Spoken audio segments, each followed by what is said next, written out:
Second, that, subject to the Constitution of the United States, neither Congress nor a territorial legislature can exclude slavery from any United States territory.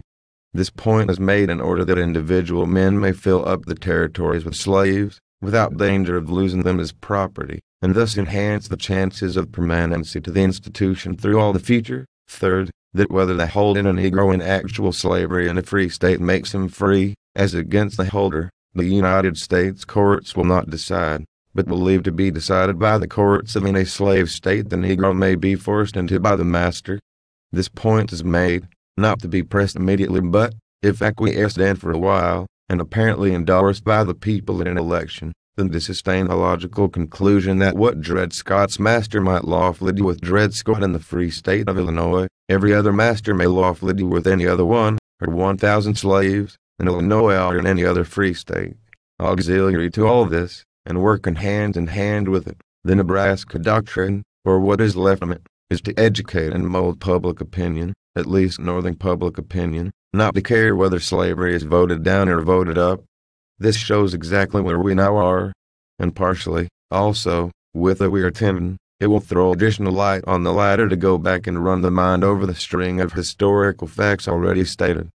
Several things will now appear less dark and mysterious than they did when they were transpiring. The people were to be left perfectly free, subject only to the Constitution. What the Constitution had to do with it, outsiders could not then see. Plainly enough, now, it was an exactly fitted niche for the Dred Scott decision to afterward come in and declare the perfect freedom of the people to be just no freedom at all. Why was the amendment expressly declaring the right of the people voted down? Plainly enough, now, the adoption of it would have spoiled the niche for the Dred Scott decision. Why was the court decision held up? Why even a senator's individual opinion was held till after the presidential election? Plainly enough, now, the speaking out then would have damaged the perfectly free argument upon which the election was to be carried. Why the outgoing president's felicitation on the endorsement? Why the delay of every argument? Why the incoming president's advance exhortation in favor of the decision? These things look like the cautious patenting pen of a spirited horse preparatory to mounting him when it is dreaded that he may give the rider a fall. And why the hasty after endorsement of the decision by the president and others? We cannot absolutely know that all these exact adaptations are the result of preconcert.